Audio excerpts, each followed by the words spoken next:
And we are back again. This is the neighborhood football. We are Franklin Football. I'm your humble host, Brandon, and I got my man, Honey Grant. Set it off, Chris, with me. Chris, how you doing today, brother?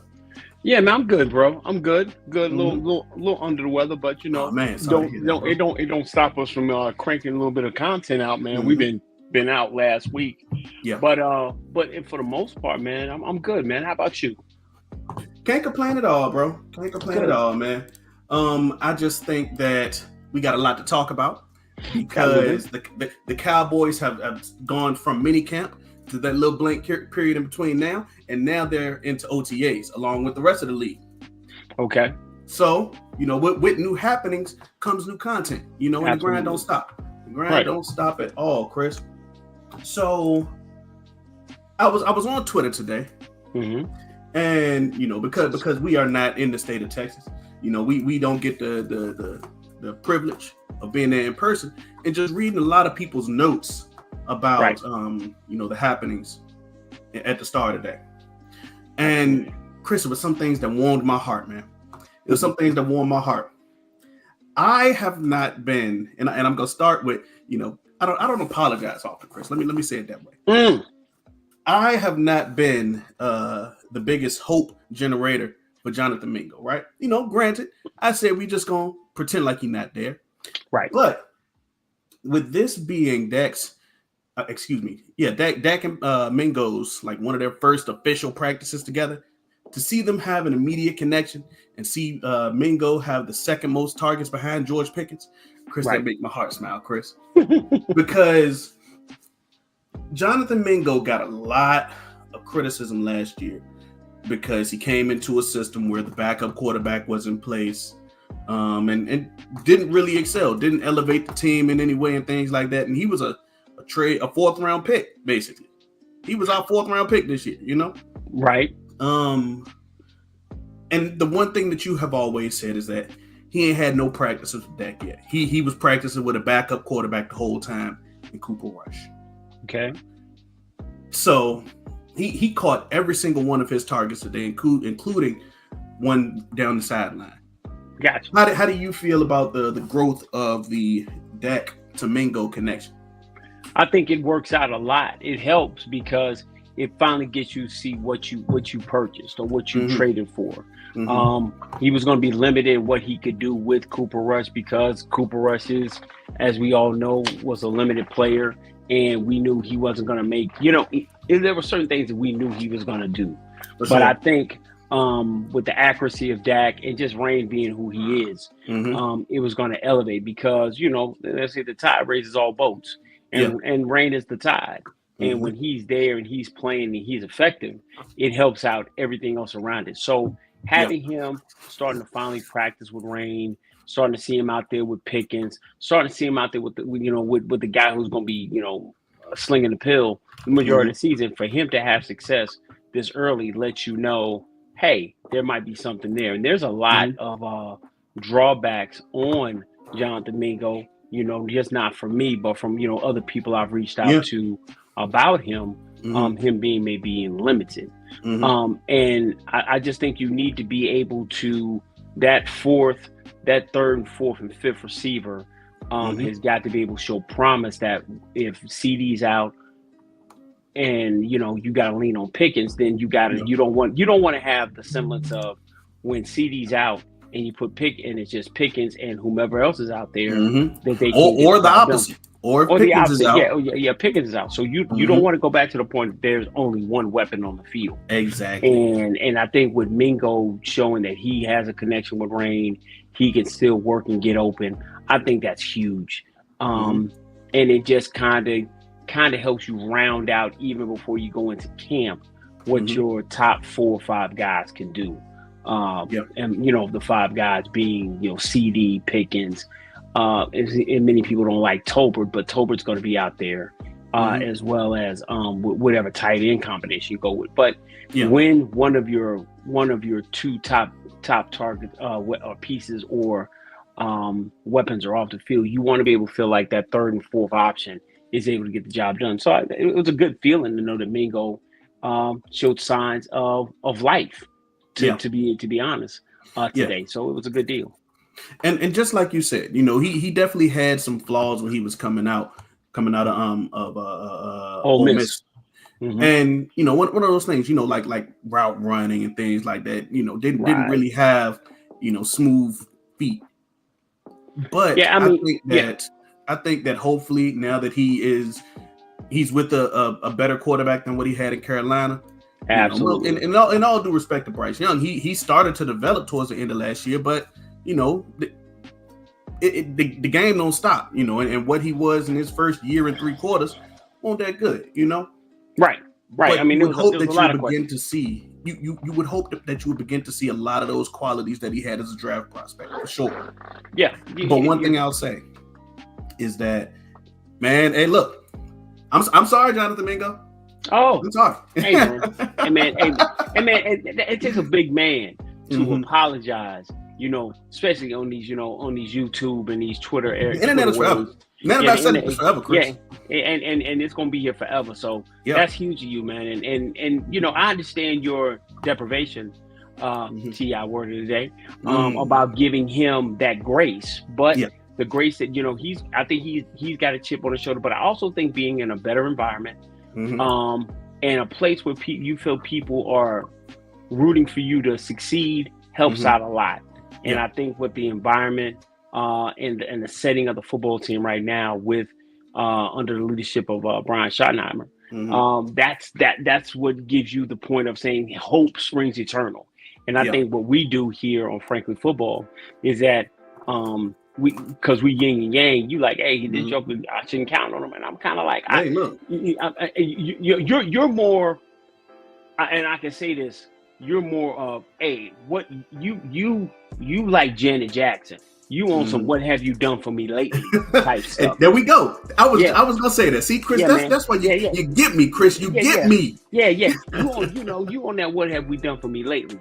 And I'm to the point that if it was there before, you can let me put him in a better environment and he can flourish. So Mingo having a good day today is just gives you hope or gives you belief that they did make a mistake. And because he has the fourth round bias that many fans have because of what happened with Trey Lance. Oh my God, we wasted another draft pick. And I think him having a good day today helps out and it just keeps him in the momentum of keeping stacking good days. So shout out and kudos to Mr. Mingo, Mr. Jonathan Mingo, who I've been on your side, Jonathan. So if you ever come across this, just know your boy had your back the whole time. I had your back.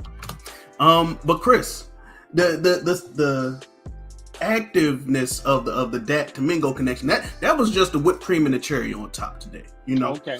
I think that seeing some immediate connection between Dak and George Pickens, Chris, I'm definitely excited for that. And the reason for that is we know that George Pickens is going to be a good receiver, right? He was a good receiver, and let me scratch that. He was a great receiver in Pittsburgh. There you go. Right? There you go. Right. But to see that him and his quarterback are immediately trying to build that connection and not just having the attitude of, oh man, hey, we got George, GP gonna be great. With no pre-built connection, they never played a snap before, So to see the team trying to immediately build chemistry, Chris, I love that. I mean, love that. You want to have that where you got your guys having connections. You want to see them working with four, doing those certain things that are helping them, proceed into the direction we want them to go. Knowing that when you do decide to throw the football, there's going to be a connection, and he's getting on the same wavelength with Rain, so we can have the kind of season we hope they're going to have. So you already know he's got a connection with CD. That's a given. Yeah. But getting the other guys acclimated and feeling comfortable with them is it's a beautiful thing to see. Absolutely. Speaking of CD, do you remember at the end of this year, end of the most recent season, where CD came in and he was like, yeah, man, missing all this time, away from the team and my guys, that probably hurt our chemistry and stuff like that. You recall that? Absolutely. You can see that the first couple of games of the season, and not being in, what we say football shape, or just being in with the timing and things of that nature. Yeah. But But also, not only that, but the way CD is carrying himself with being excited about having another piece on the field with him that Mhm. can do work, because he hasn't had that really Yeah. since Amari left. So Yeah. now him knowing I'm the number one guy, and shout out to the to Crown Media and to Doing All Right guys with Brian Mhm. Broaddus and Botch. They always talk about those guys just being on the same page, Yeah. and seeing that CD is excited about other guys getting involved. That just lets you know how the hit word for the offseason, the culture and the environment of the team is that everybody wants to see everybody eat. Mhm. If I'm not eating, but my guy over there is eating, I'm fine with that, because my Mhm. ego is not wrapped up in me getting it being all about me. So Yeah. I think that's a good situation, and that helps build as the season goes along, because there are going to be opportunities for everybody to get off, Mhm. and that's what you're going to see happening. And seeing that happen this early in minicamp, OTAs, and when they're getting together, it's a good thing. It's a good thing. I'm gonna come back to that word that you used again. That's been the Mm-hmm. buzzword all off season since we hired our coach, right? Culture. So I'm gonna keep a bookmark right now. I'm gonna come back to it, right? But the reason that I mentioned CD Lamb talking about how not being with the team amidst his contract disputes hurt him. The Cowboys had perfect attendance to start minicamp, and that includes guys who much to our dismay, that's my TI word of the day, There you go. are have not been offered their contract yet, or have not been paid their contract yet. Let me word it that way. Yeah. Michael Parsons is in camp now. Absolutely. He didn't practice, as I wouldn't expect him to, but he was around his teammates, and anytime people was off the field, he was talking to him. He spent almost the whole day with Jerry Jones. Okay. Hopefully his agent was involved too, but it's great to see that if Mike is going to be your leader on that side of the ball or on the team as a whole, he is not taking time away from his guys, especially since we have a new defensive coordinator, new position coaches, and all of that all around the team. Because you don't want another guy to be able to say, "Oh man, I was away, and that made me not be able to perform all of my duties correctly." Yeah, I think being there, feeling as if he's a part of it, because that's Mm-hmm. the leadership component that we've wanted Yeah. from our star player on both sides. So you got to have it to the point that, hey, if they see their star guy being there, Mm-hmm. dressed out, at least even there in the building with them, they don't feel like, oh, well, I'm here doing this and he's not around. Yeah. Him just being there, talking to guys, he sees something. He gives his input on something, helps Mm-hmm. out a lot. So I think that helps.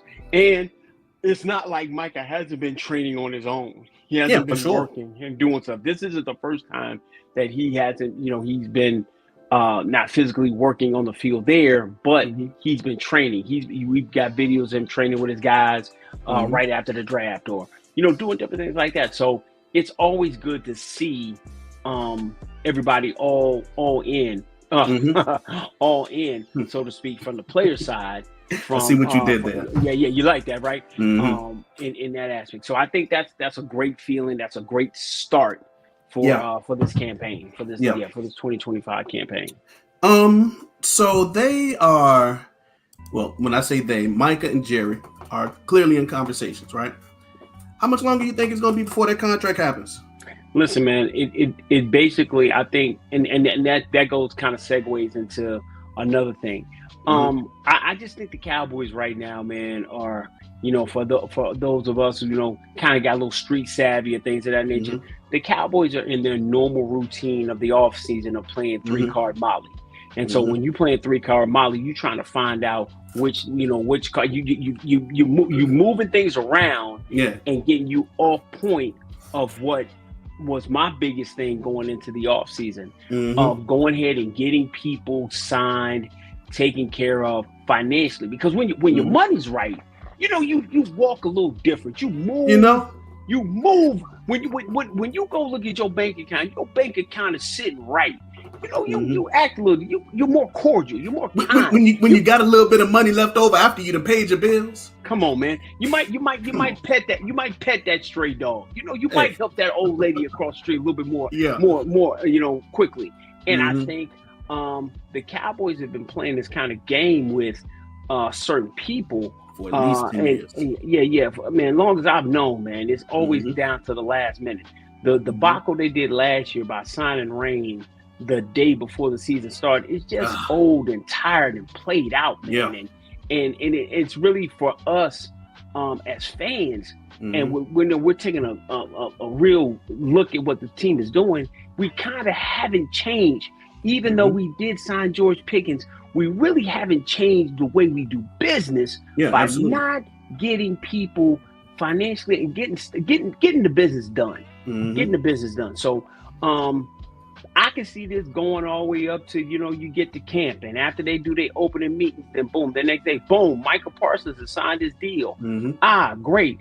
And I just don't, I was talking to our buddy John Herndon yesterday, and it's like they like playing this game of wanting to be the top of the news cycle instead of just being more concerned about, let's get the team settled with all the other outside stuff so we can concentrate solely on football. And that's what I'm still, we walked into the season, and you asked me back in March, man, Chris, what was your biggest thing to say was a successful offseason? Yeah. And we're probably right at 50% of where I wanted us to be at. And until we sign certain players, until we get the big three taken care of, I'm still gonna be like, they it's a family show, but they playing. They playing, man. So I think that it's two things, right? It's two factors to this. Yes, the Cowboys drag their feet immensely. They drag their feet so much that the sole in their shoes are gone. Oh man, they tear the tops of your shoes off the way they drag their feet. You know what I'm saying? They drag, man. But I also believe this, Chris. I also believe this. I believe that the agents, especially David Mulugeta, like all of the guys who have dealt with the Cowboys with the top tier, the cream of the crop, they know that they don't really have to do anything. They could receive a call from someone in the Cowboys office and they'll say, not someone, but go ahead, keep going. Jerry and or Stephen Jones, and just say, I'll let this one hang up. I'll let that go to voicemail. You said you don't know my name. I'll let you stew in that for a little bit. And then at the end of things, whether it's immediately before the season or whenever the fire underneath their seat gets a little bit too hot, the Cowboys will give them every brown penny that they were initially asking for. It happened with Dak Prescott when they tried to gamble and get him under 60. It happened with CeeDee Lamb when they tried to get him under, I believe it was 35. It has happened with everyone. Especially if they are a top of the top player. The Cowboys did, and I just thought about this, the Cowboys probably didn't have any intention of extending Zach Martin, and they definitely wouldn't have if they would have known that he was going to retire in one season after doing it, right? Right. But he's a top of the top player at his position, and his agent was able to just say, you know what, I'll sit back for a little while. And then they gave him everything that he wanted. But see, I also don't think it's just, and I understand what you're saying, what the agent is saying, but it's also, there's only one guy who cuts the checks. And I think what we've been doing for years and years and years, putting it on like Steven's a penny pincher. Yeah. I think the numbers are already there. We all got adequate Wi-Fi. We can all search the internet and see that the money's there. It's not a point of saying they don't have the money. See, it's different. Some people, if they got the money and they just don't want to give away, but they know they got to pay it. It's like you wait to the last minute to pay your mortgage, or pay your rent, or pay that cell phone bill. You've been had the money the whole week. You just wait to the last minute to go ahead and push the button and send it away because you just hate to see the money go away. But the return and also as someone who worked in finance previously, come on. They want that interest to accrue on that money that is sitting in their account as much as possible. But the thing about it is that when you are a money-making machine like the Dallas Cowboys are, and I'm talking about that joker been printing money for the last 25, 30 years. Yeah. He been printing money for the last 30. It's not an issue of if you got it. It's Yeah. just to the point I want to make you wait for it, and people are willing to sit and wait until but they know it's coming. It's almost, yeah, I hate to say it. It's like, when the income tax check gonna come, when you get that Hey, look. return, you waiting on it. You know Hmm. it's coming, so you just sit back and wait. Yep. You adjust your life, you do what you need to do, and Yep. make it happen. So Absolutely. you got a billionaire dealing with millionaires, Hmm. and this is the money that Michael makes on this deal is his. This is his legacy money. And Absolutely. go ahead And and cut that. that first contract is the one where you're supposed to get the biggest scoop out of the bowl. Yeah. Well, You're supposed to yeah, get the biggest scoop with that yeah. first big contract. Yeah, and this is a contract where you set your family up and everything you're gonna do for the rest of your Hmm. life. And so, Micah has done everything I would want him to do. He's Yeah. spoken glowly of the organization. He's been to the point he's looking good. He's doing what he needs to do. He's continuing to train. He's Hmm. talking to the young guys. He's doing everything he's supposed to do. So let's stop playing games. Get him signed. Get this out the way. For you to be right now on June 10th playing this kind of game with him, Tyler, and Tyler Smith is crazy, to the point that right now we really haven't heard of in the OTAs and things like, you really haven't heard from George Pickens, kind of like keeping him outside the media. That's another thing. So my thing is, stop playing games. Go ahead and push all your chips in the middle of the table, and go, and that will bring confidence back to the fan base about, hey, last year, okay, you hit us with the all in. You had us gassed up for the all in. Now you got the ability to really do that with making a couple of really small, intricate moves and getting things in a certain place. Yeah, absolutely. You saw some people get signed that we had been on pounding the table for. Congratulations for Nick Chubb getting an opportunity to get back and play, in the NFL, and for a minuscule deal.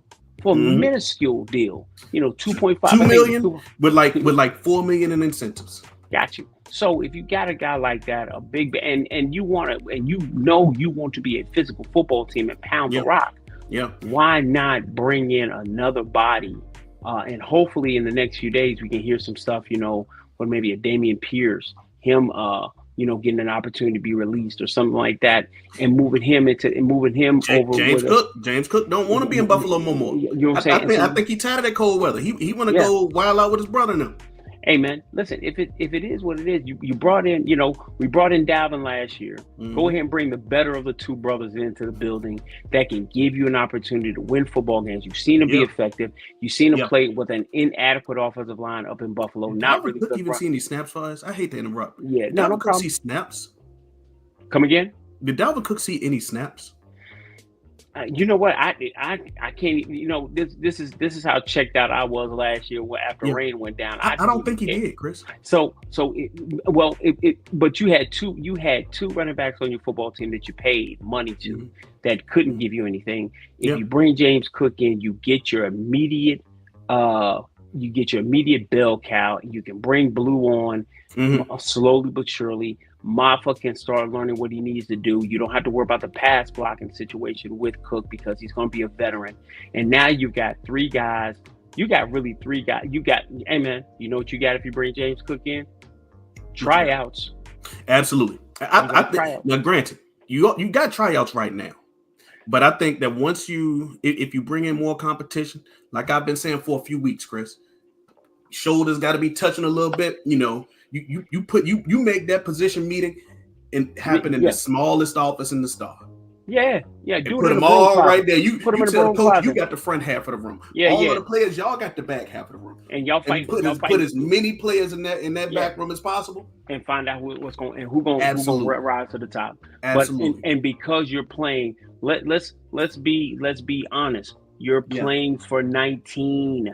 Yeah, absolutely. If you go get a couple of more pieces, you can really look to say I'm trying to play for 20. Right now, you're playing for 17. Pouring this water in this cup. Yeah. Do you think you're playing for 17 right now with the people you have on it, because you don't have that final piece in about 3 different rooms. The rooms I'm talking about: the running back room, the defensive tackle room, and your cornerback room. Yeah. You got to go sign one more guy that gives you that over the top, because the cavalry is on the way by week 10. Where this football I team, 100% I agree. And I also believe this. We didn't really see like the wave, that onrush, that's another T I worded today, of players get released right at June 1st.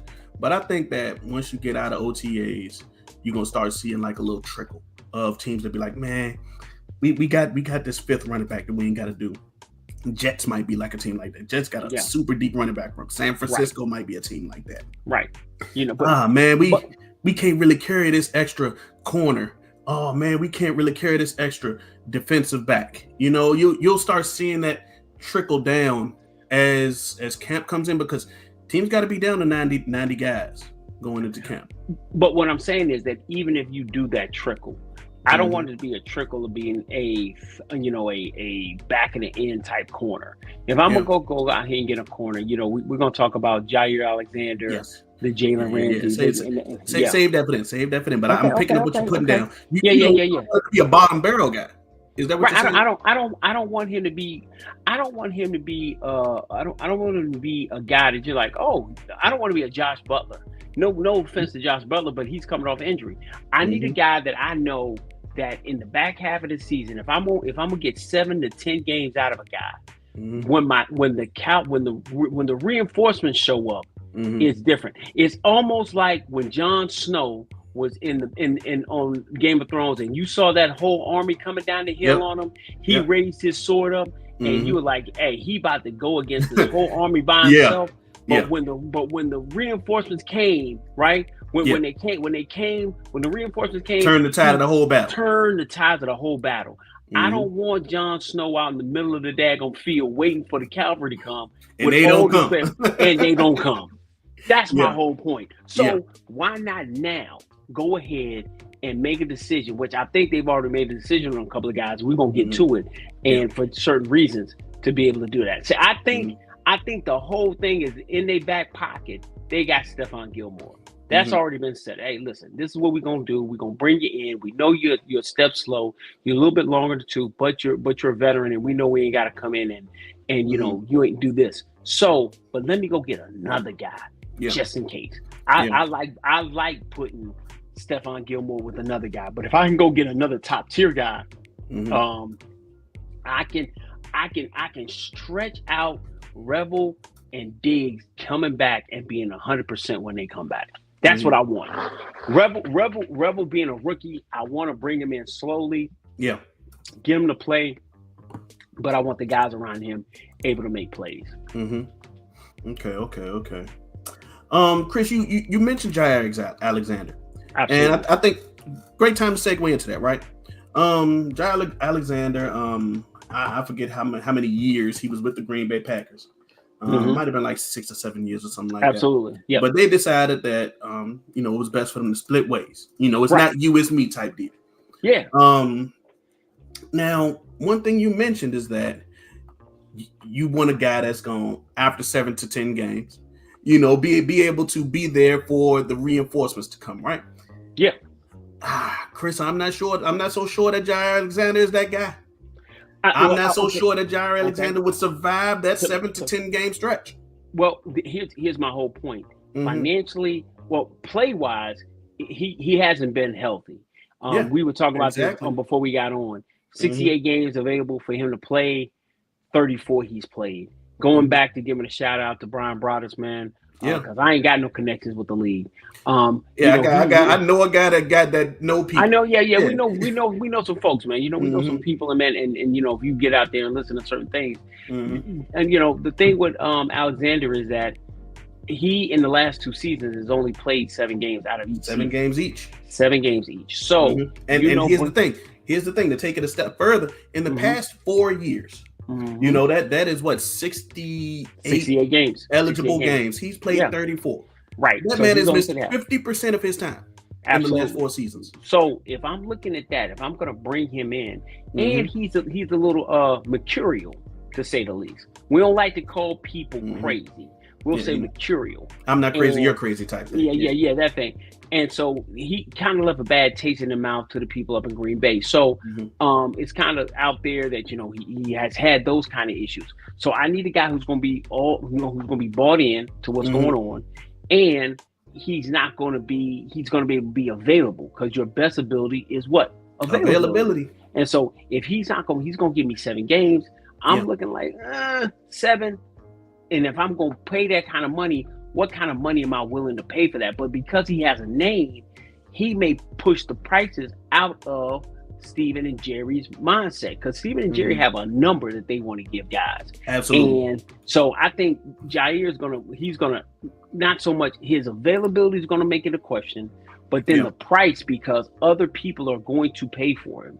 Other people are going to look at him. Other people are going to bring him in. And I hate to say it, this is the kind of move that contenders make. They say, all right, he's going to give us 7 games. Which 7 games, or 7 to 8, 9, 10 games is he going to get? And now, and you got to also think, they're still competitors. These guys are still competitors. They still feel like they can play to the best of their ability. And they may turn around and say, well, I'm going to be available for this game.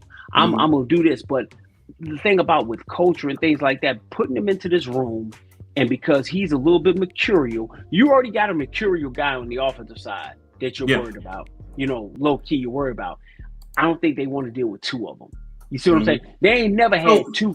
Hold on. They ain't never had 2 crazy guys on the team at the same time. You know, you had Charles Haley, he was crazy. You had 1. You turn around, you had Greg Hardy, he was crazy. That was another one. You know, you don't want 2 crazy guys on your football team at the same time. So I think that's going to be the reason why.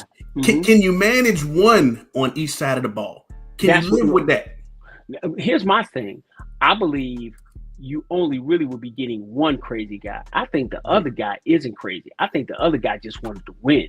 And when you play with inadequate guys, when you play with a Kenny Pickens, when you play with an old Russell Wilson, right? When you play with guys, and Justin, hey man, we are not going to say anything bad about Justin Skylar Fields on this podcast, because he's my guy. But I believe when you play with those guys like that, it makes you to the point when I'm in a ball dependent position as a wide receiver, it calls you to say, God dang, can we're at the highest level. We're in a league where it's hard to play. It's only 64 guys that get to suit up on Sundays. And you can't find me a guy who can get me the ball, because I think that's what Pickens is on. So now, going back to what you said before about Mingo, I think Pickens is in heaven right now. He's like, oh my God, this is the best quarterback I've played with in my entire NFL career. For sure. He's going to get it in the vicinity, and I'm going to go get it, because if I go get it, I can go get the money. So I don't think you have a crazy guy on offense. I think you need to bring a guy in, another so-called, or get your crazy guy on the defense, which may be a Jair Alexander out of the cornerback position, or a Jalen Ramsey. I don't think they're going to go after Jalen Ramsey, because I don't think they want to deal with the contract. Yeah, and just the trade compensation, you know, the trade compensation to go along with it. But you're going to have to go get another guy. If I'm gonna go into this season with what I have in my DB room, I need another guy. So if I'm gonna go out and get it, they probably want to get a guy who's gonna have not have a temperament of that you got to worry about him. And that's why I think the safe pick. I think, you know, before it's all said and done, Stephon Gilmore comes in the room. You know what he's going to give you, and you're in the position of waiting for guys to get back. You're waiting for the guy. All right, so Chris fell off for a second. There we go. You back. I'm sorry about that. Yeah, certain guys getting back to the field. Yeah, for sure. All right, so I believe that it's possible for a team to manage, you know, one I'll say troubled player on each side of the ball. I think that's possible. But just like Chris said, maybe George Pickens was just misunderstood. Maybe George Pickens just was tired of having bad quarterback play, you know, throughout his entire time in Pittsburgh. So he could be a lot less temperamental, you know, a lot less prone to, you know, producing penalties, losing the offense yards. So that's very possible. That's very possible. But my main issue with Jair Alexander is even if you bring him in, and the price is probably going to be high because when he is on the field, he's a problem. But my main issue is he going to play much? I've said this before. I feel like the cornerback room has the highest amount of potential, the highest amount of hope of any of those quote unquote problem positions. I think that the cornerback has the highest ceiling. The cornerback room on the Cowboys. Let me word it that way. That has the highest ceiling. So maybe you need help there, maybe you don't. But man, if any team decides to bring Jair Alexander, welcome back, Chris. Yeah. How many games is he gonna play? You know, are you gonna get even 7 games out of him this year? The man missed 34 games in 4 seasons. That's a huge risk. Yes, if someone wants to be a contender, they would, you know, be elated to bring him in. That's another TI word of the day. But you ain't gonna miss half time on your job, and then folks gonna want to keep you around. Mm-hmm. That's one of the part of the things. And what you know from what you know my research did, it would be times he would practice Wednesday, Thursday, Friday, and then not play on Sunday. That would drive you absolutely bonkers. Yeah. So that's and like I said, like the music is saying in the background, presidents move everything around it. When you paying money to people like that, man, you're going to make sure that they're going to perform for you. So that's my biggest thing with Jair Alexander. It would be nice for them to do it, but you in that mug, shaking dice back in Sugar Ray's room, and now you wondering if you're going to show up. So I think with everything on the line, I don't think Jair Alexander is your guy, and I think they're going to keep looking. But I do think they love the promise that Kyer Elam is giving them, and they are willing to say, "Hey, we got some guys here." Now, us as Cowboy fans, we don't want the hope. We want to have kind of solidified guys we know that's going to show up and do what they're supposed to do. And so I think that's why we want Jair. But we've gone through this for years. Guys that come out in the market that we see, hey, could really help us as a name. And then we just went through with Nick Chubb. Yeah, I mean we went through it last year with Derrick Henry. We went last year, but then we turn around and got we go, you look at that and you go get an old Dalvin Cook. I think we get guys and he don't see the play, and he doesn't give you anything. So I think if you go make the move, get a guy, go and deal with it. But I think with the 2 big names that you're looking in the cornerback room that are out there, that you could probably go get a Jalen Ramsey or a Jair Alexander, I think that they don't want to deal with the contract when it comes to Ramsey, and I definitely don't think they want to deal with the lack of availability or the mental part with the Jair volatility. Alexander. There we go. There you go, the volatility. And I love Jair Alexander. Being from Charlotte, I love him. But I definitely think they're going to keep looking. And there might be a guy that comes up on the wire here, but later down the road that's probably inside of that wheelhouse of what they want that they can have control over. That's another thing we want to talk about with control that they like with that. Absolutely, man. Absolutely. Chris, Brian Schottenheimer had a presser today. Absolutely. And we've talked about this before. We talked about that buzzword, that word culture. Yeah. We've talked about that word a lot. And I think second verse same as the first type thing, what it was today. Brian Schottenheimer preached about the importance of culture, and camaraderie, togetherness on the team. And you could kind of see that when all of the coaches were moved. The coaches are active today, Chris. Yeah. When they had the players going through drills, the coaches were active. They were involved, and I think that game day hasn't come up yet. Inter-team scrimmages. I forget what that's called. Like when you have 2 different teams practice together and whatnot. Right. None of that has happened yet. Preseason hasn't happened yet. Brian Schottenheimer has been doing all of the right things thus far. Was there any tidbits, any things from his conference that you wanted to talk about before I get into it? I mean, honestly, Shotty has been giving you the same, and I want to say it's not mundane, but he's been preaching the same thing over and over. Yeah. And the guys are buying in. People are happy to be here. People are excited about being around this staff. Mm-hmm.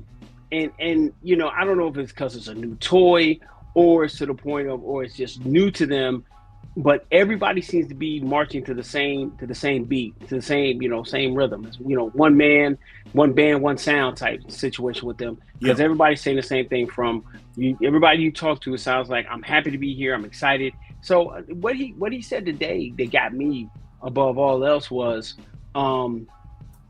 how I'm like, I'm gonna set the tone, and as long as I keep setting this tone and they feel like they're a part of this, that's Mm-hmm. what I got from it. You know, they're gonna be excited about it. What did you get, buddy?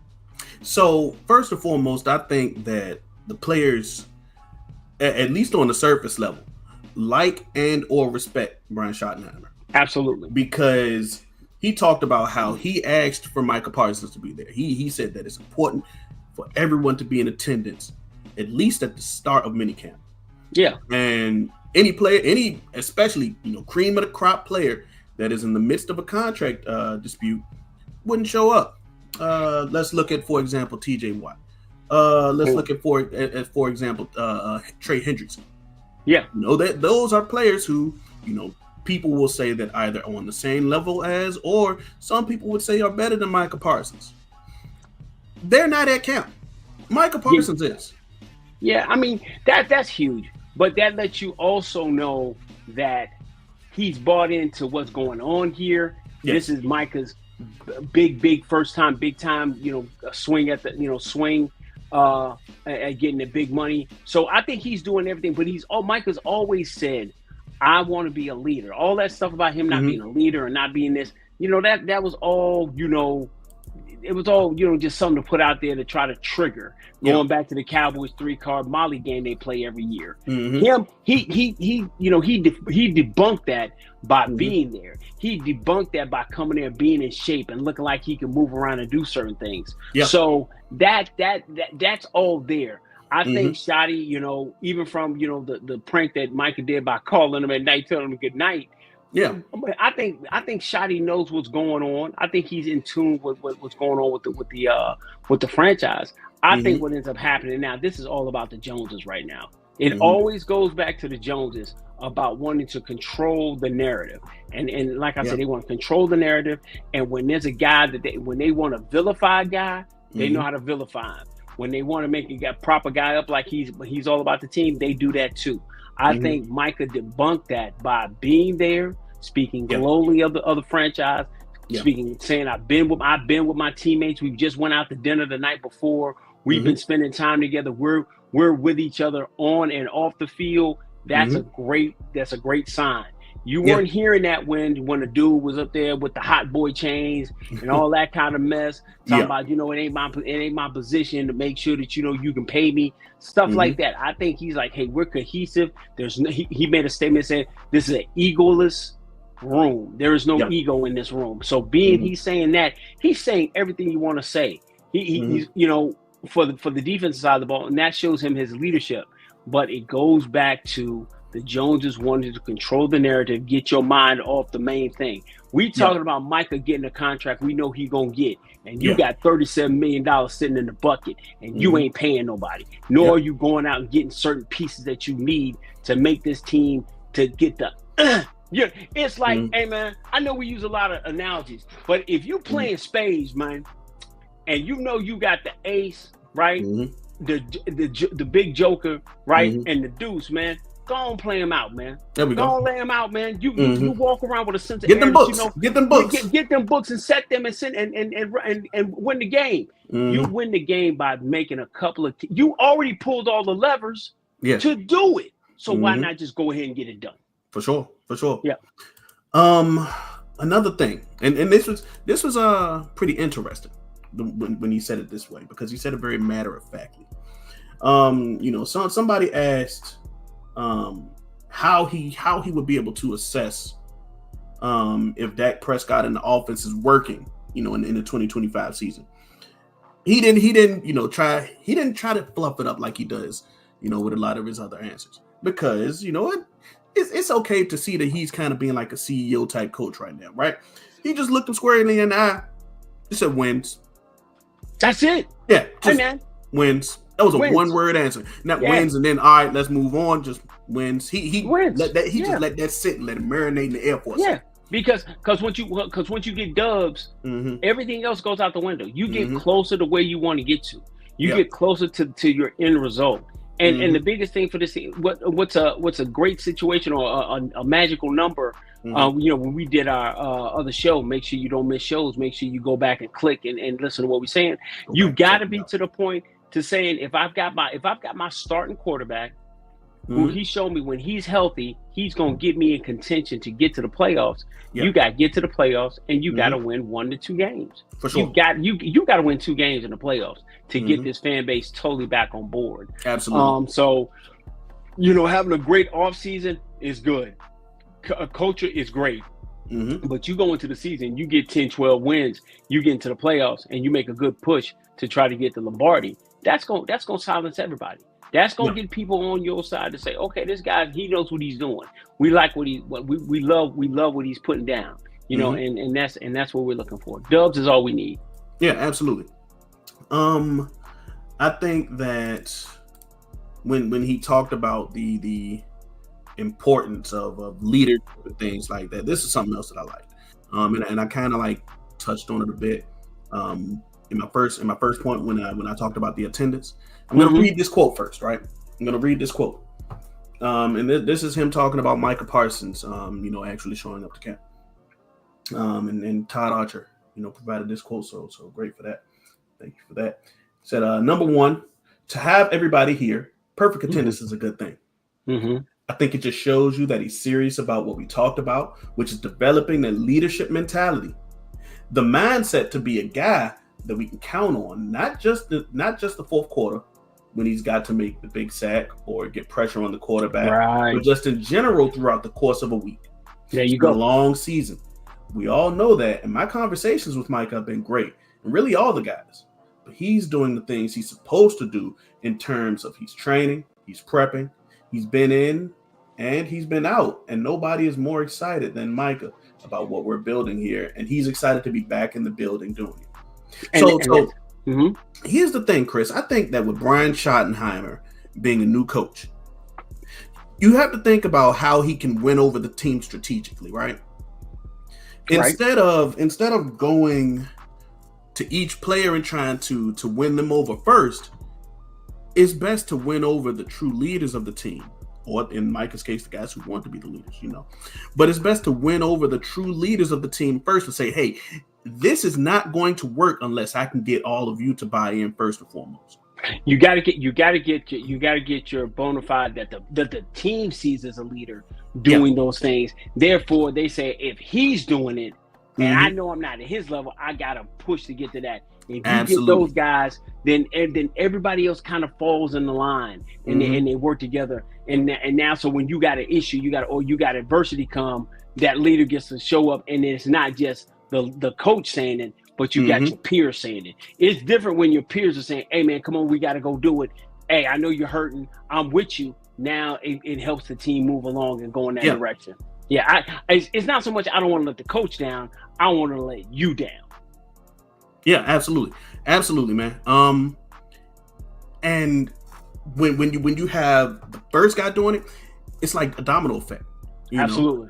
Yeah. If Micah Parsons is doing it, then I'm gonna do it. Yeah, Donovan Ezeraku, the rookie, is going to want to do it. Right. Sam Williams, the third-year player, is going to want to do it. Yeah. I forget the guy that we drafted in the second round last year. He's going to want to do it. Marshawn Nealon is going to want to do it. Yeah, Marshawn. It's like you said, it's a trickle-down effect. But the top guy's doing it, then everybody else is going to fall in line and want to go do it. And that's what Shotty does. Shotty's saying, if I can get him on board what I'm doing, it's going to speak volumes to the other 65 guys in that locker room. For them going to do it. From if the top guy's doing it, the bottom guy on the practice squad is going to want to do it too, because he's seeing the top guy doing it. Yep, absolutely. So yeah, man, I do genuinely believe that at a certain level, every new coach on a team is going to want to try to focus on the word culture.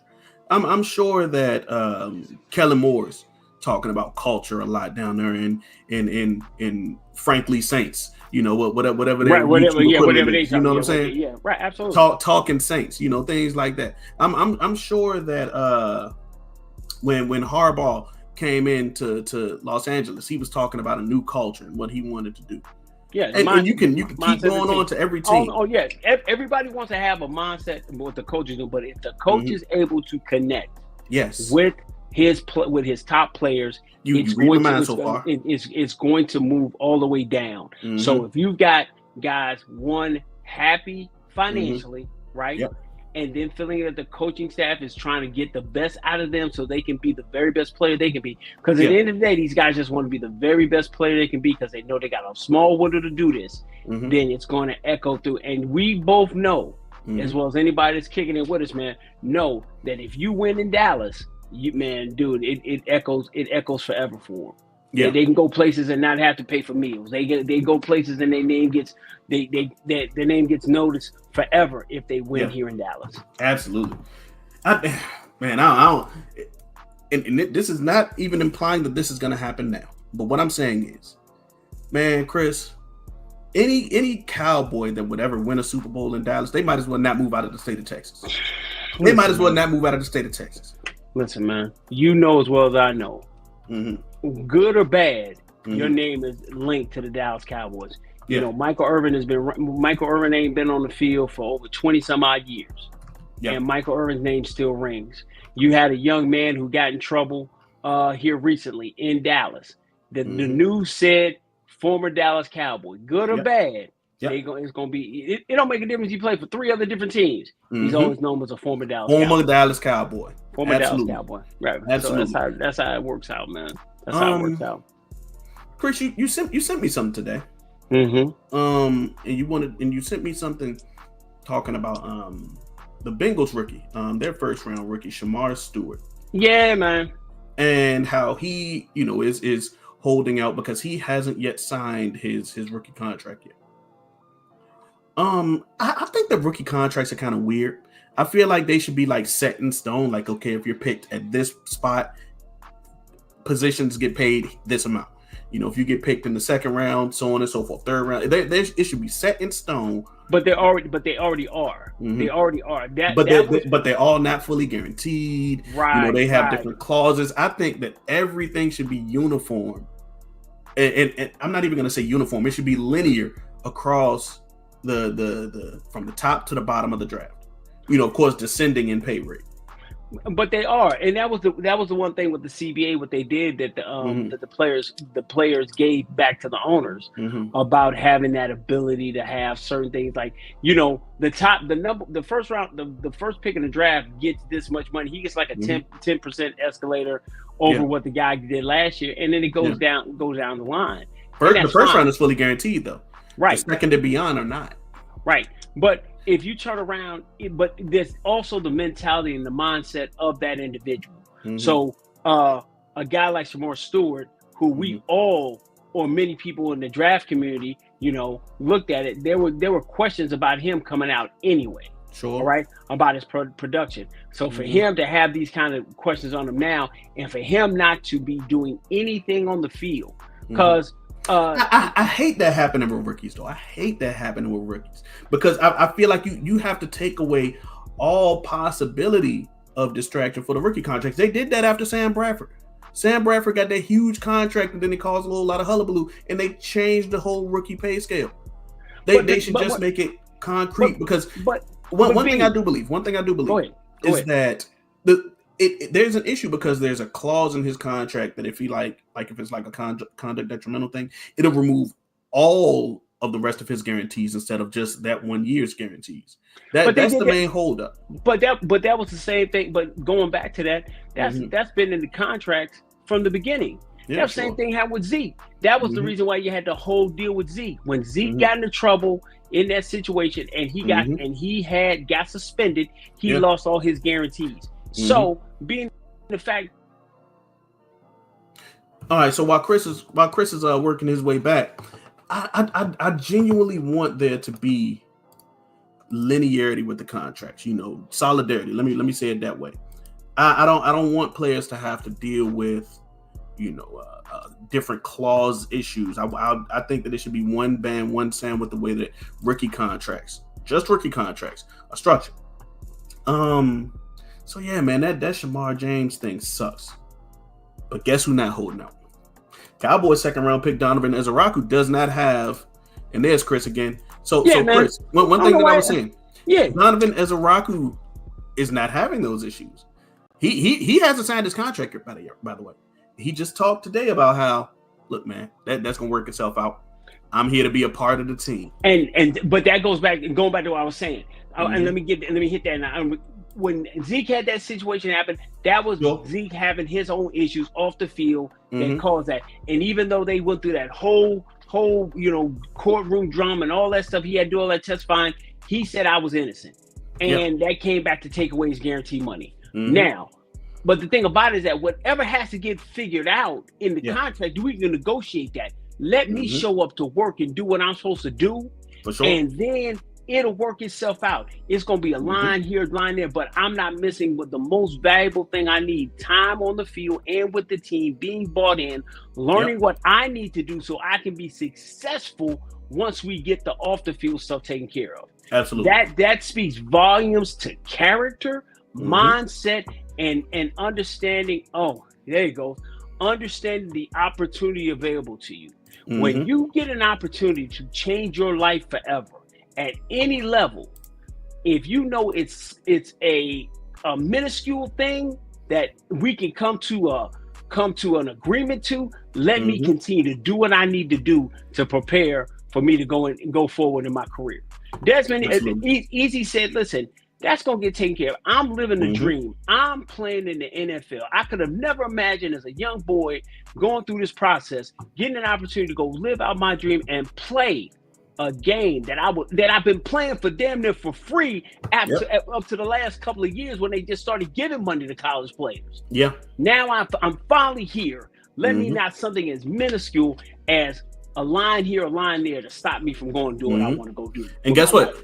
He didn't say that he was just gonna give in and sign his contract. He said he's not gonna miss no time. I ain't gonna miss no time. I ain't gonna miss no time. We're gonna get it figured out because we got to get this figured out either way. Yeah, absolutely. So and so that's the thing. And being with the Stewart kid, he's already got question marks about his ability, what he can do and produce on this level. And now I've gotten here, and for him to try to kind of scorch earth the Bengals, front office and stuff like that, it just isn't a good look. Now, granted, the Bengals front office doesn't appear to be the brightest. They took so long with their wide receiver too. They're taking forever with their star defensive end. They're taking forever with their first round rookie.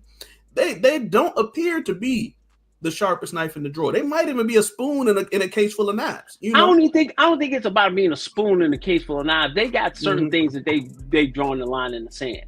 Now, with them paying the wide receivers, okay, I got that, because you've already invested as much as you have in Joe Burrow. So you got to make sure Joe Burrow is going to have the weapons needed for him to be able to do what he does, because he's the face of the franchise. But you don't take away from the other side of the ball to be able to help you. And when you got your star defensive end and the rookie who's supposed to come in to help you bolster a defense that needs to make stops so you can win football games, it's not smart. I just want to say, for the mindset of the people in those different organizations, you can see in the Cowboys organization that even though they slow-footed with the money, they gonna get you the money. With the Bengals, it ain't been known for people to get their money, and so I can understand their deprivation about going forward. Man, sheesh. Hey, look, my heart goes out to him. I am eternally pro player. Ain't my team. I'm pro player too, but it ain't my team. It ain't my team. So I totally understand that. That. Yeah, man. Yeah. So, Chris, it was an eventful first day. Anything else that you might have before we head out of here? Well, man, we jumped up and down about full attendance. I think the biggest guy who we've kind of glossed over, and me and you have talked about it slightly, Trayvon Diggs was in the building today. And perfect attendance. Proper attendance. My thing with the thing that I have a problem with, not a problem with Trayvon, but it kind of goes back full circle. Now, me and you've always talked about injuries. You're the type of person, you play Madden with people's injuries. Hey, they should be able to get back in this amount of time. Me understanding and me having the mindset of saying it takes a lot of time when people have to deal with getting their bodies back right, then getting the confidence to do certain things. So there's been a lot, and shout out to our homeboy Cowboy Regs, who will be having on the show with us here soon. He put out a quick podcast, just kind of overview of what happened at OTAs today, and he kind of said, "Hey, there's an issue. You know, we've all been saying this is Diggs' last year in Dallas." So I kind of did a little digging. I disagree with that, man. I've been kind of vocal about that. Yeah, but my thing is, he just signed that deal. He's in the second year. He's going into the third year of that deal. Now, for a team that don't like to give out money, this is what I'm saying with the Cowboys. There's a team that doesn't like to pay coaches. They don't like to fire coaches and pay them. Okay, they don't like doing it. They'll let a guy ride out on a deal. We've seen it with Jason Garrett. We've seen it with Mike McCarthy. Yeah. So they got all these kind of stipulations inside the contract. Do you know that Trayvon Diggs has a $500,000 penalty if he does not work out at the Star facility under the supervision of their trainers?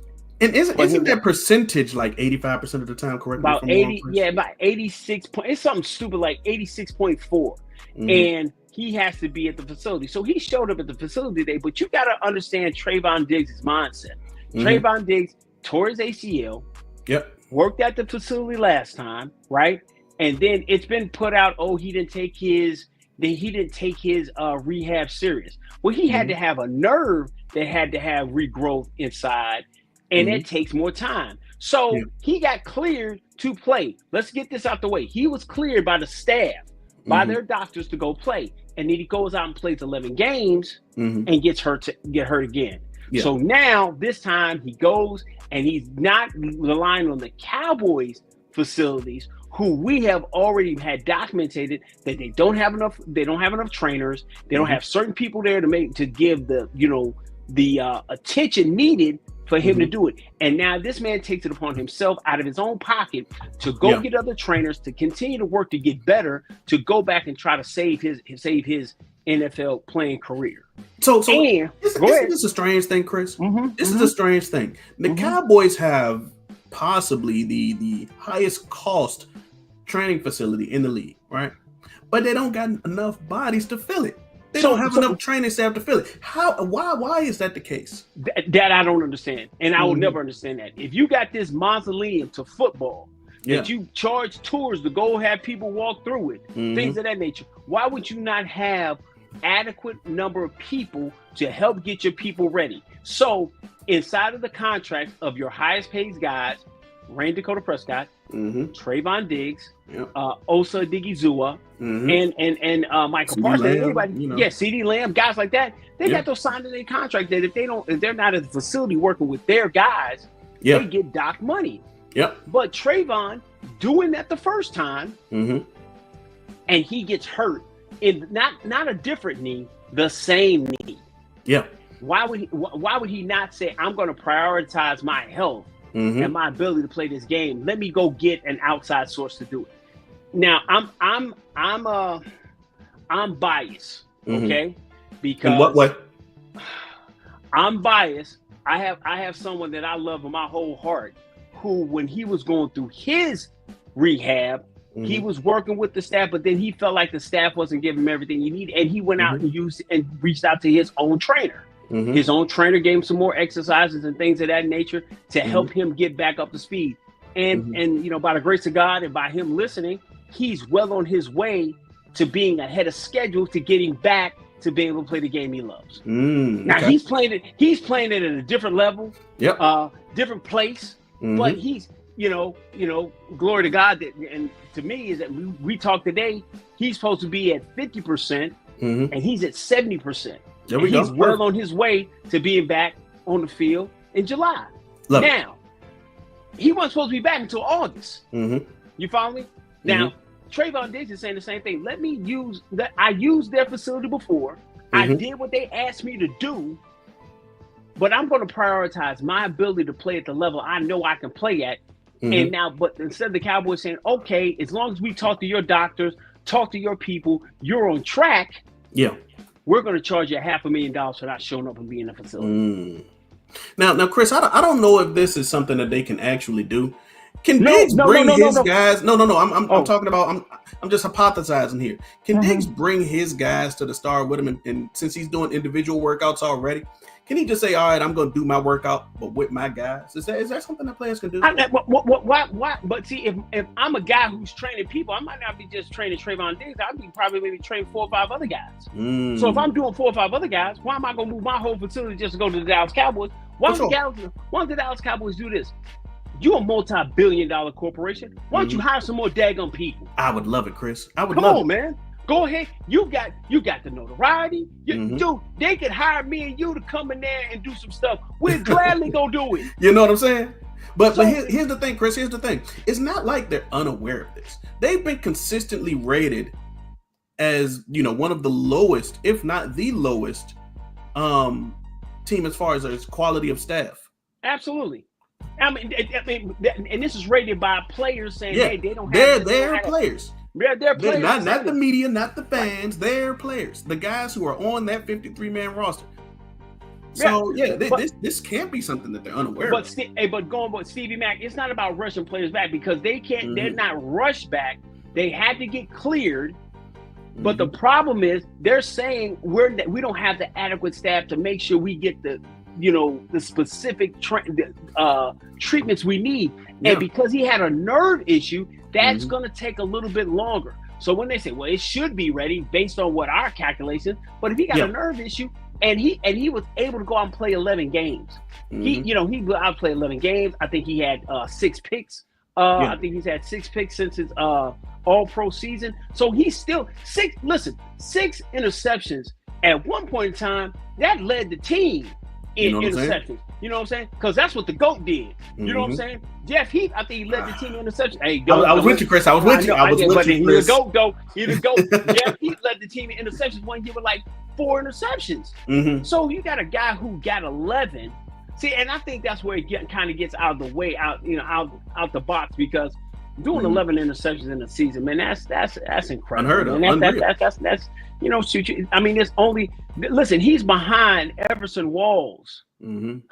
Some of y'all ain't never even seen Everson Walls play. I saw Everson Walls play, and as a rookie. So all I'm saying is let him come back in the time he needs to be, so he can be the player he needs to be. We get guys back out there, they don't perform at their highest ability, and then we talk cocaine, cash, trash about them. We had Terrence back to linoleum because Terrence came back way sooner than he should have. So people are, if he got hurt in December, he should be able to play back in August. No, it's a 18-month, it's a 12 to 18-month rehab for you need to get back to 100%. So he gets back, and now he's playing, he gets hurt again, and now we look at what he didn't take it serious. So he may not have done it may not have been to the ability, but he had nerve damage.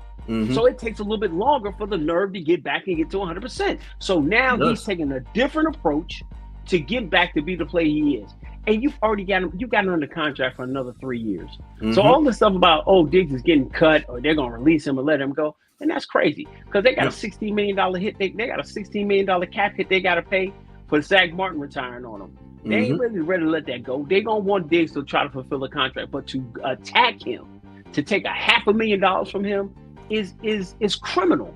But like I said, you want to take $500,000 from him, but you got $37 million in your damn pocket.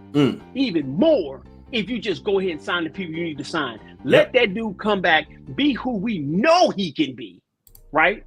Go sign another adequate or top or not top of the market, but an adequate guy to get you that 10 to 12 game span that you need. So he can come back at 100%. We're looking for Sharon Ravel to come back and be able to play a whole season after blowing his knee out. And when he goes on the field, we're going to expect him to play at a very high level. Yeah, absolutely. Why not make it advantageous, man, for the player to come back and be in an environment where he's being challenged, but he's able to get acclimated to the system right. We know when Trayvon Diggs is at his top, man, he is a definite problem. is a secondary guy as a cornerback. We know he can play at a high level. Why not give him the time to be able to do it, come back and play, and then he can fulfill his contract out. And then if you want to in 26 or 27, that contract runs to 2028. I believe so. It runs to 2028 to the point it becomes cap friendly enough if you want to release him if he's not playing at a high level, or you just want to trade him or move in a different direction. But the cap hit you're going to take over the next 2 years isn't smart to push him just so you and vilify him with the fan base, because that's what they're doing. They vilifying him with the fan base. And keep in mind, his contract doesn't have any of those magical void years like you see in a lot of other players' contracts. He has zero, none. So why not make the player feel, hey, listen, we know you're worried about your health. We understand that, but we do need you on the field. Let's work hand in hand with your guy and with our guys. You show up.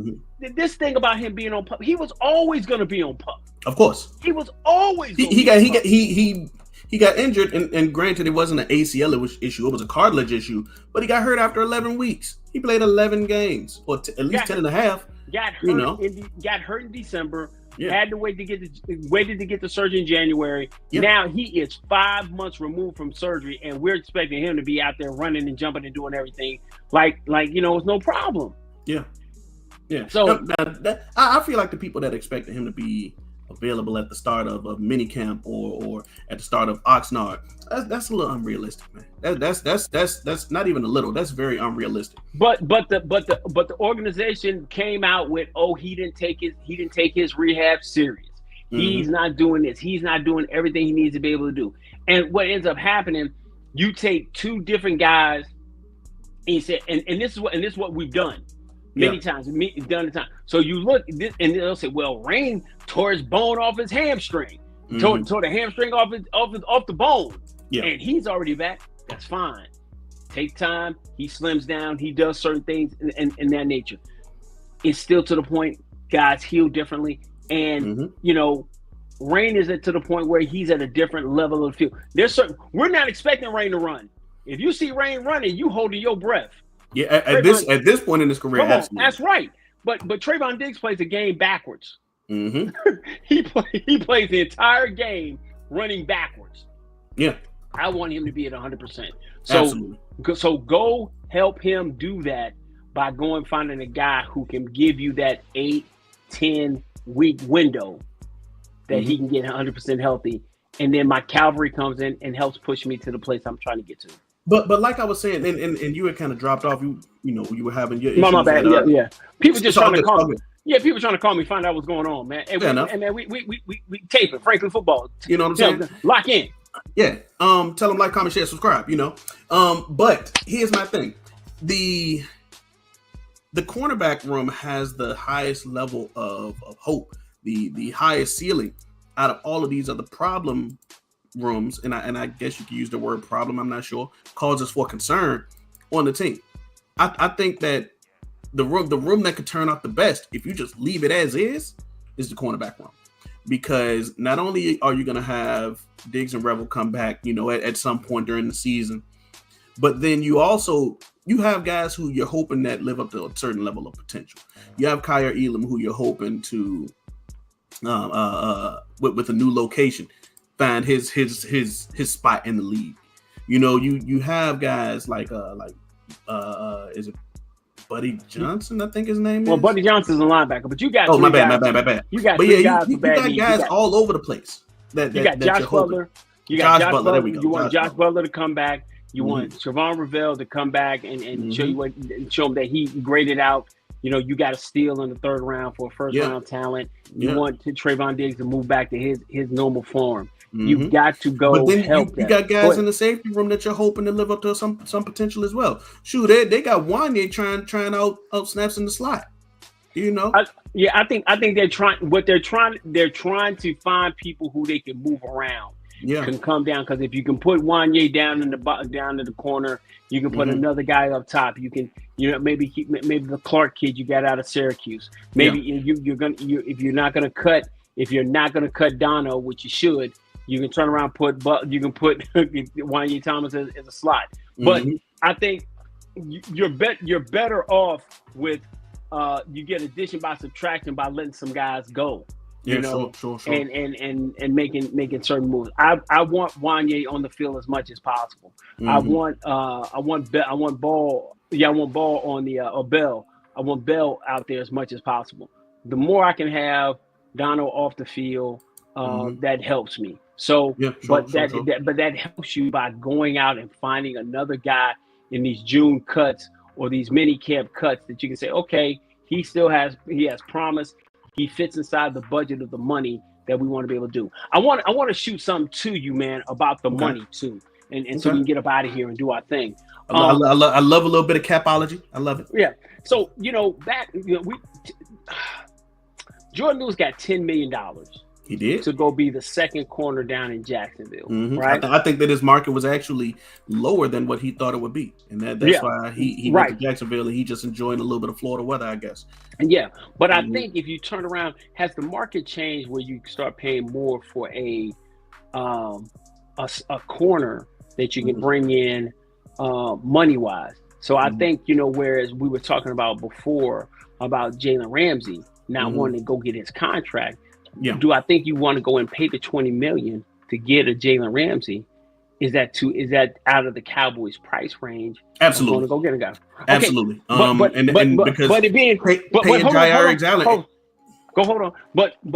does that make sense? Because the landscape of the league has changed. Because if the owners are getting more money, a little bit, the people underneath you need to get a little taste of that money too. The TV deal is huge. The money's there.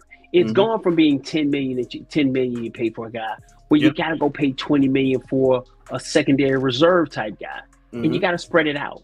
So, instead of you going where you've already shown that you're not going to take a flyer on certain guys, but if you know Jalen Ramsey can give you a particular level of play that you can expect, would that not make you a dominating football team? That if you could walk out a Jalen Ramsey, a Trayvon Diggs, and a Deron Bland, and then have coming in on limited snaps a Sharon Ravel and a Kyrie Elam, you don't think that secondary would be elite if you would make a move like that?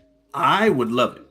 I would love it. Right? Brandon. But as far as the Cowboys go, it's I'm not gonna say it's already been confirmed, but I have heard word that when Jair Alexander was let go, that they were like, the price is a little too high, because his price is probably going to be around that 18 million range. I don't think he's already paid, so you ain't got to do a whole lot with him. It's just I think the mindset of Jair Alexander shies your way, but the money for Jalen Ramsey or a level tier guy like that, there are several guys that me and you have talked about offline who don't want to be in their certain locations. Yeah. You've got the money to be able to do it. And if you go get him, it takes your team from being, we love our guys, to saying we're going to make a real push. We make a real push if we go get this guy. For sure. Yeah. I think that there's guys like that across multiple positions that you could do that with. James Cook comes to mind. I've mentioned him today. Jalen Ramsey, of course, is there. The Cowboys are out of the market for a receiver, but prior to us getting George Pickens, I talked about Tyreek Hill. There's guys everywhere. We talked about Detroit nose tackle dude. I forget his name. DJ Reader. DJ Reader. Yeah, we talked about guys everywhere, Chris. But at the corner position, I don't think that they would spend that premium right now. Not right now. That could change as they get to Oxnard. That definitely could. But right now, I don't see them spending, big money. I'll even say 15 million plus. I don't think that they'll do it on the cornerback. So if that's the case, are they serious about winning? I'll say yes, because I would say yes because the price that I talked about was just not for the cornerback position. Do I see that they could possibly make a trade for one tech if Mozzie doesn't really work out, because they pushed all of their chips into him. But it's not. I don't see, and we got see. That's what I'm saying. You're getting mollied You're getting. I'm saying you're getting Molly because we know Mozzie is going to give you a certain level.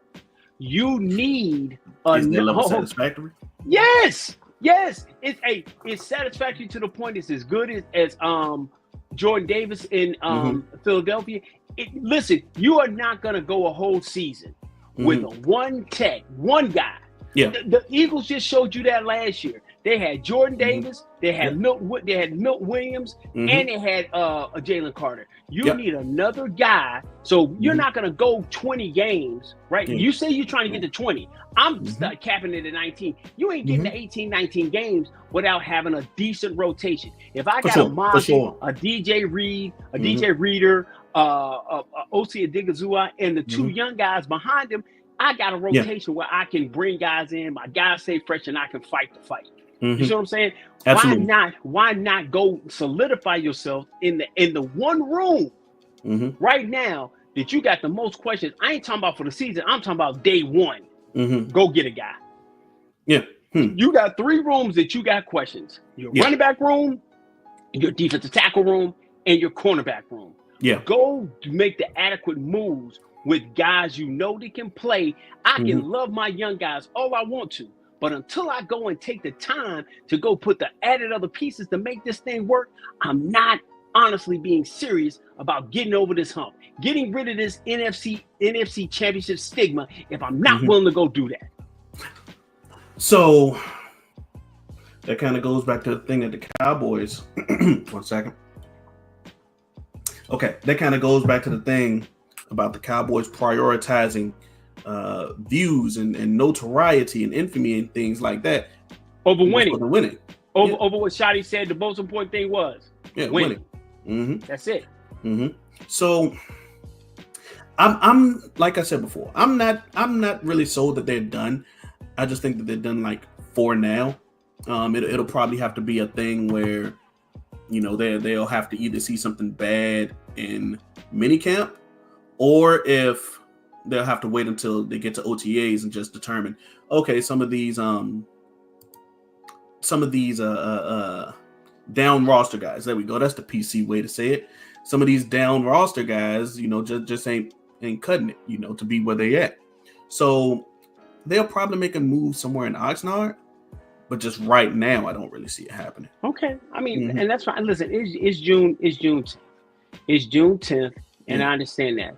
But I would rather, when there's next 5 weeks before guys get there, let's go like they go to Oxnard in like 4.5 weeks or something like that, right? Okay, in the next 5 weeks after they finish these mini camps, in that 4-week period, go and make the moves necessary so guys can get to Oxnard, get their families acclimated and move, and get them there so they can be focusing on what they got to be able to do. Because once camp starts, we are revving up for the season. With the way camp is set up and the way it's revving up, you ain't got a whole lot of time to figure out, can the guy come in, if he's got all the other things in his life squared away. You got when we finish our last mini camp practice, let's get it done. Yeah. Let's get all the other outside stuff done. Bring the people we need to bring in. I'm not trying to bring a guy. I don't need a guy coming in August. Can I get that guy in there? Can I get that guy there first week of July, ready to get himself together and go forward? That's the biggest question I got. I agree, man. I agree. Because, man, having it done before the preseason games, in my opinion, is really good. No. Having it done before we do that daggum long ass 2-hour presser. But before they pack up all of the equipment and have an 18-wheeler driver just pull an overnight hot shot to California. Man. Before they do that 4-5 day drive to California, man, go and get this done. Because all this stuff has nothing to do with on the field. It has to do with off the field. And if we want the off the field distractions, go ahead and take care of business while you can take care of it so we can go forward. Yeah. Talk to me. So, Chris, what you're indirectly saying is that you don't really trust a select few of these guys. Man, listen. At least in the short term, is that right? No, I don't. It's not that I don't trust them. It kind of marries up with two things I live by.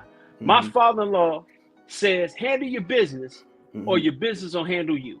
Go handle your business outside it. And then my other part is it's always going to be, for me, until proven otherwise, it's Stephen Jones versus Howie Roseman and what these top tier teams are doing to make their teams. It's not even close right now. But here's the thing: it can be a lot closer if you turn around and make certain type of moves. Yeah, Chris, I'd be a millionaire if my bank account said I was. I mean, but if your mindset of a millionaire, it ain't gonna never get there no way. For sure. So you can't be a billionaire and live like you're a pauper, and that's what they do. That's the mindset. I asked a question kind of like this the other day. Do you think that the Cowboys and this is the right way to ask it. Do you think that the Cowboys have a self-imposed salary cap every year? So, like, let's say, for example, the salary cap, and I'm just going to throw out an arbitrary number because I don't have it memorized, right? Let's say, in this example, the salary cap is $100 million, right? Do you think that the Cowboys every year say, okay, we're only going to use 75%? Listen, man, I'm gonna be honest with you. Salary cap can be $100 million. They ain't using every dime they can. They ain't using every dime they can use to try to make this thing what they need to be. If it's $100 million, if you're trying to win this thing, then go ahead and use 99 and a half of it to go ahead and try to get it. So you do believe that is the case? You do believe that the Cowboys have a self-imposed cap on what they're trying to spend each year? I think they want to get the maximum amount of work for. They work like most people in America. They want to get the maximum amount of work out of you for the least amount of money. The problem is other teams are saying, listen, we will make more money if we go ahead and put a winner out here. Cowboys are like, shit, for 30 years we ain't put a winner out here, we still making money. Absolutely. So it goes always back to my adage I had at the beginning of the year. Make the moves necessary to get this off of your back. Do you not, man? Listen, we all gonna be in jail the moment they make it and win a Super Bowl.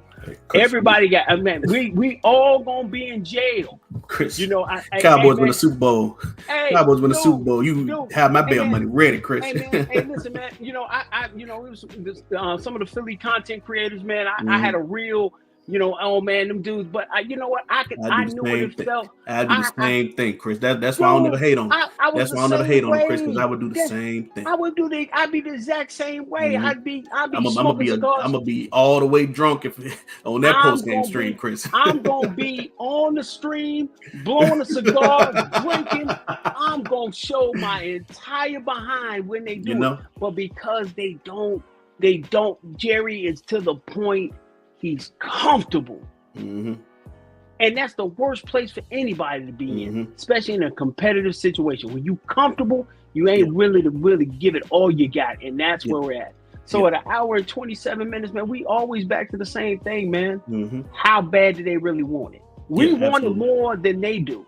We really, as a fan base, as people who love the Cowboys, we want it more than they do, because we be damned. If we playing Madden, we ain't got no money in the salary cap. And we're going to get the best players. We firing up trade deals for this, and this for great players so we can go and get this thing won. And they don't have the same mentality, man. But we keep showing up. We keep showing love. We keep making content. We keep buying the gear. We keep doing all that stuff, man, because we believe that they're going to want it as bad as we do. But what they keep showing you, bro, they don't. That's rough right there. That's tough. Hey, man. That's a harsh reality right there for you, Chris. That's a harsh reality right there for you. Amen. But we still gonna line it up, man, and talk about what we're gonna talk about. We're gonna get down how we gonna get down, man. We're gonna come and keep trying to put this fire content out for you, man, and do our thing, man. We're gonna do our thing. Yeah, absolutely. So if you stuck around with us for this 1 hour and approximately 39 minutes, I need you to do 4 things for me. I need you to like, comment, share, subscribe, Boom. And if you're feeling extra kind, in that comment box, you are going to talk about your favorite Cowboys coach in history. Ain't that many that you can love and be favorites, but hey, put it in the comments, man. Put it in the comments, man. All right. So as always, me and Chris are on our journey, just like Chris said, to get to 1,000 subscribers by the end of the year and by the end of the season. Get to that beautiful monetization points. So we're gonna need you to go ahead and share this video out. You know, we're going to remain as steadily consistent as we have, you know, to give you more dope conversations like this. Yo, man, man. Hey, don't try to get out here. Hey, man, listen. He's gonna try to get out here without it. Listen, man, I want y'all, man, to make sure on Thursday of this week, man. Thursday of this week, man. If you're watching this video, I'm gonna definitely put it out, man. Give a shout out to my man for him and his beautiful bride. Their wedding anniversary is on Thursday, man. That'll be what? This 4 years, right, bro? 4 years, brother. 4 years. 4 years, man. Yeah, hey, man, the 3/4 cord is not easily broken, man.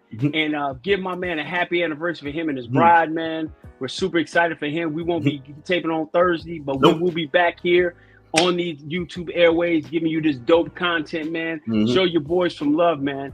I am the guy that kicks it with the guy, and we're going to always be together.